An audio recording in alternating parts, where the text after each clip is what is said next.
Bem, dando sequência à nossa aula de introdução às briófitas, portanto, vamos tentar entender como é que é a morfologia genérica desses grupos, tá? Quando a gente entrar em hepáticas, antóceros e musgos, a gente vai olhar características mais exclusivas, mas vamos tentar entender de forma mais genérica aquilo que a gente encontra em briófitas, ok? Bom, primeira coisa, a gente não tem raiz, caule e folha. Eu quero deixar isso muito claro, tá? Raiz, caule e folha só surgem nas plantas vasculares. Aqui tem estruturas que são análogas, tá? Ou homoplásticas, né? Elas têm função parecida, mas não é a mesma origem. Isso eu já quero deixar bem claro. E o que a gente costuma ver em briófita? Quem domina, e vocês lembram da aula de evolução, é o gametófito.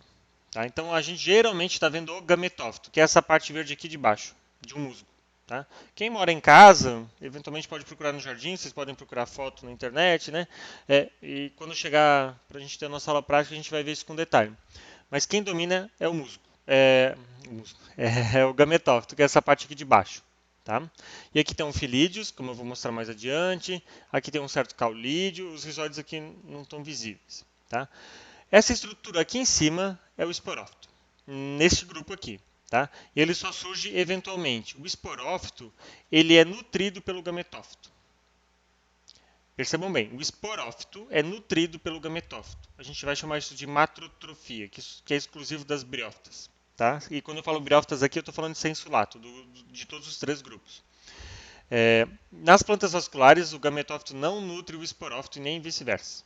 Aliás, vice-versa até vai ocorrer nas angiospermas, mas essa característica do esporófito depender do gametófito é exclusivo das briófitas. Em samambaia acontece algo parecido, mas de curta duração, aqui é sempre. Tá? Então, o gametófito que está aqui, ele é de vida longa, o esporófito é efêmero.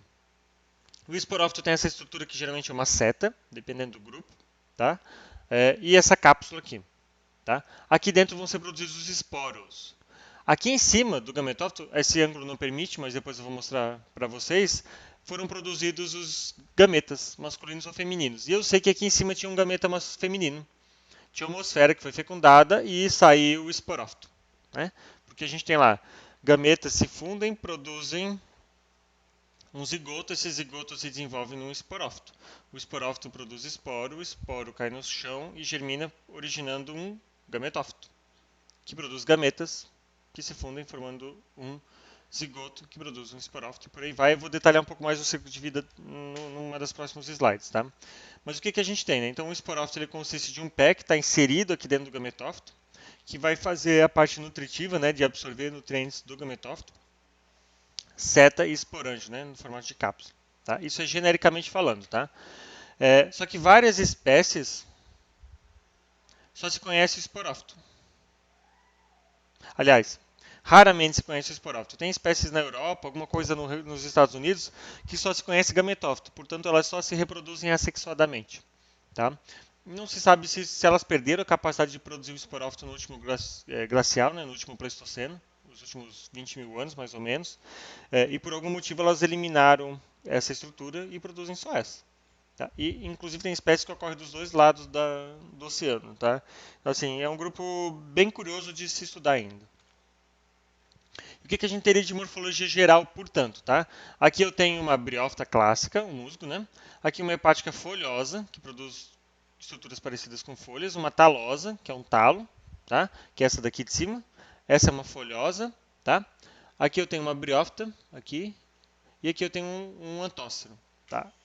É, a gente vai encontrar rizoides, tá aqui, ó, rizoides, ok? Todas elas têm.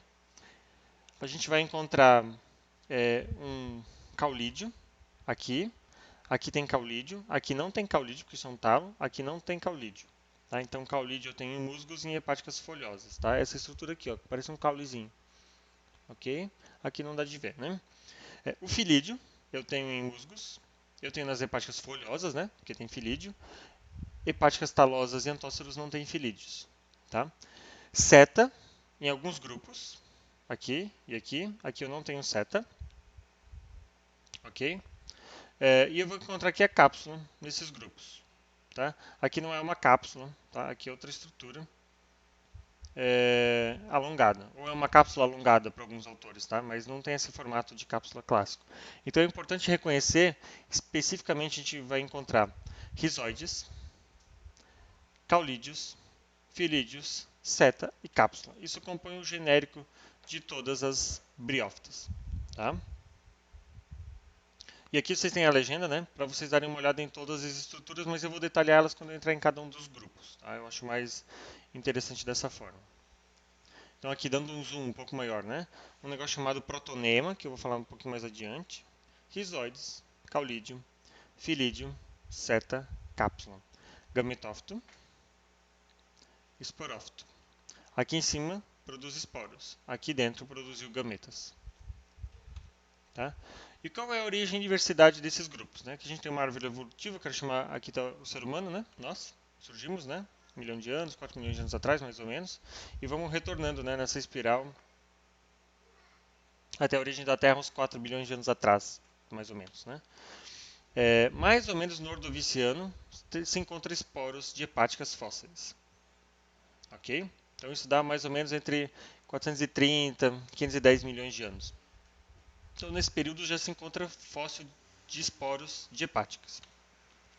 Pouco mais adiante, no Devoniano, se encontra provavelmente, isso aqui seriam fósseis de hepáticas folhosas. Tá? Infelizmente tem essa imagem, esse legenda em cima, não consegui a imagem melhor, mas a gente tem aqui ó, fósseis de hepáticas folhosas, tá? Desse gênero aqui. E talvez já tenha fósseis de antóceros, tá? Não se tem muita certeza se é antócero ou não. O dia que vocês virem um antócero na aula prática, vocês vão entender o porquê. No Carbonífero tem fóssil de briófita como um todo, de musgo, tá? Tem aqui ó, os filídeos marcados, caulídeos, tá? Tenho bastante certeza que é desse grupo, mais ou menos aqui uns 320 milhões de anos atrás. Lembre que as primeiras plantas vasculares surgem mais ou menos aqui, né? Onde a gente encontra o esporo de hepática. Então, assim, esse grupo fossilizou muito pouco, tá? Se surgir antes, deveria ter fóssil desse período aqui, né? Esse autor aqui, Osterndorf, ele compilou 68 fósseis. Ó, vejam que não é muita coisa. Todos de plantas terrestres, apesar da gente ter algumas briófitas aquáticas de água doce, mas todos de ambiente terrestre nesse período aqui, do Devoniano ao Cretáceo. Tá? São poucos fósseis novamente. Depois, entre o terciário e o quaternário, a gente tem mais fósseis já identificados, mas é um período muito mais recente, né? Os últimos 60 milhões de anos, mais ou menos. Okay? A maior quantidade de fósseis ocorre no terciário e quaternário e muitos deles em âmbar.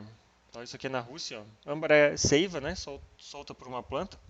Quando a gente voltar à vida normal no laboratório de botânica, naquele armário que a gente tem exposto de frutos, tem um âmbar de uma planta exótica que trouxeram para mim do Sesc, aqui de Blumenau, tá? Do leque chinês, ano passado. O jardineiro ele cortou e no outro dia ele foi ver que a planta produziu aquele âmbar, ou seja, ela secretou aquela estrutura toda daquele tamanho.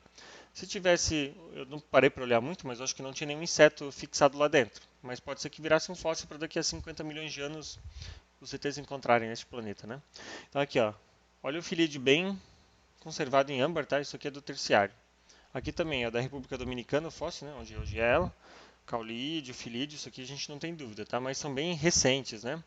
Do Eoceno e do Oligoceno, né? Bom, isso para a gente entender origem e evolução. Para falar um pouquinho de morfologia, eu preciso resgatar uma característica que talvez a Roberta não discutiu com vocês, que é o que é a divisão anticlinal e periclinal. Não se assustem muito, tá? Essa próxima informação é mais a nível de curiosidade. Só para mostrar células que se dividem de forma anticlinal, elas se dividem uma do lado da outra.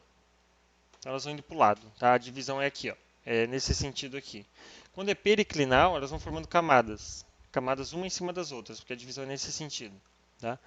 E tem um trabalho, eu não vou descrever totalmente como é que funciona, mas ele identificou que hepáticas e musgos têm uma forma de divisão periclinal para produzir o esporófito, enquanto os antóceros a divisão seria anticlinal, que seria algo parecido encontrado nas plantas vasculares. Eu vou tentar ilustrar isso para vocês, tá? Depois qualquer coisa me perguntem no fórum. Mas aqui, ó, periclinal. Então, do zigoto, que é esse daqui, ó. Pronto, aqui, esse é o zigoto. Lembrem, fundiu os gametas, né, masculino e femininos, ou seja, o enterozoide e a eosfera, que é o termo correto, né? Produz o zigoto de uma célula. E como é que começa a divisão desse zigoto para produzir o esporófito? Ele produz aqui uma célula basal, em azul, e uma divisão, né? A outra divisão, outra célula que se origina, dá origem a essa célula aqui apical. E dessa célula apical, várias divisões dela, a gente vai encontrar o esporófito. Tá? Assim que seria em hepáticas e musgos. Em antóceros, a divisão é anticlinal, tá? E aí produz uma série de células diferentes, com estruturas diferentes, dependendo da parte que ela for produzida, tá? E tanto é que não tem relação, a gente não consegue ilustrar da mesma forma, ok? E a produção, portanto, do esporófito vai depender aqui desse conjunto de células, tá? Uma parte dela vai produzir o pé, uma parte a base do meristema e o ápice aqui um outro conjunto de células. Então são formas diferentes de produzir esporófito. Isso já nos daria uma certa ideia de que provavelmente elas não são monofiléticas, tá? Pelo menos não os três grupos. Talvez hepáticas e musgos fossem e antóceros não sejam. Tá? Isso aqui vocês não precisam saber para a prova, né? É mais uma questão de curiosidade, mas a formação do esporófito é diferente, inclusive na forma de produção das células pós-divisão zigótica. Tá? Outras características gerais, né? Essas plantas, no geral, começam a apresentar cutícula, alguns grupos uma protocutícula, outros grupos uma cutícula maior, e da mesma forma, alguns grupos vão produzir estômato, enquanto outros ainda não vão produzir, como a gente já viu naquela filogenia. Tá? E essas plantas vão absorver água diretamente do gametófito, geralmente por osmose. Assim, processo de difusão para nutrientes, né? Então não tem estrutura, não tem raiz absorvendo, né? Porque não tem raiz, tem rizoide. Rizoide é só para fixar a planta, tá? É água mesmo, porque são poucas camadas de células, vocês podem ver ali, e a água é absorvida diretamente, tá? Às vezes com a ajuda de tricomas, tá? Tricomas às vezes tem essa função de absorver água, tá? Os rizóides, como eu falei, eles são unicelulares ou pluricelulares. No futuro a gente vai ver que isso ajuda a identificar alguns grupos. Tá? Então aqui, ó, nesse musgo de Java, né, uma planta de uma briófita de aquário, inclusive, e servem apenas para fixação da planta. Tá? Não absorvem absolutamente nada, eles ajudam a segurar a planta no lugar.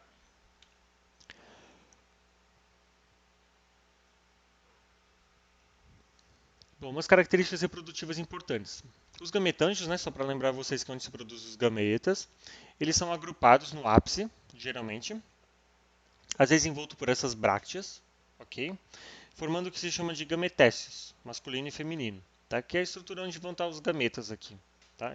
O importante é saber que eles são apicais nas bríade, principalmente. Tá?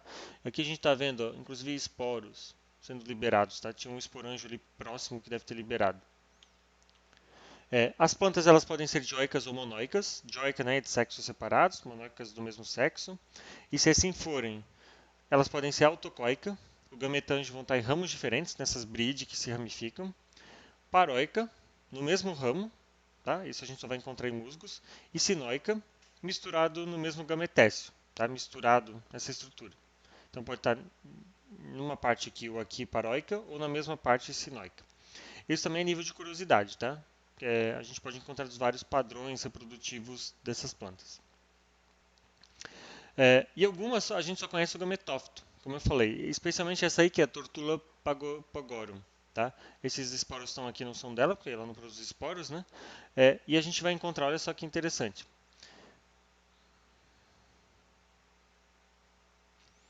Tem um grupo que é feminino, que só ocorre nos Estados Unidos, e outro masculino que ocorre na Europa.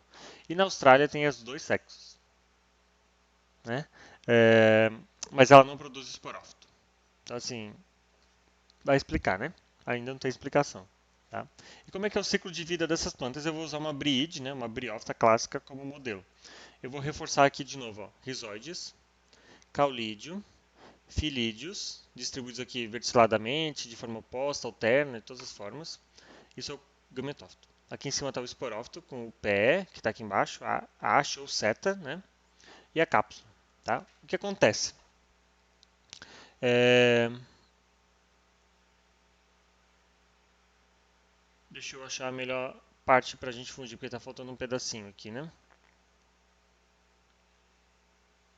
Bom, aqui vai ser a melhor parte para a gente começar. De um esporo, ok? Esses esporos vão cair no chão e vão germinar, dando origem a gametófitos, neste caso aqui, femininos e masculinos. Tá? Podia ser diferente, podia ser no mesmo, né? Como estava na explicação anterior. Tá? O que acontece? Esse esporo, quando cai no chão e germina, ele vai produzir um protonema. Protonema é o primeiros conjuntos de células, tá? É como se fosse uma fileira de alga, inclusive. Por isso que muitos autores consideravam já esses grupos próximos das algas.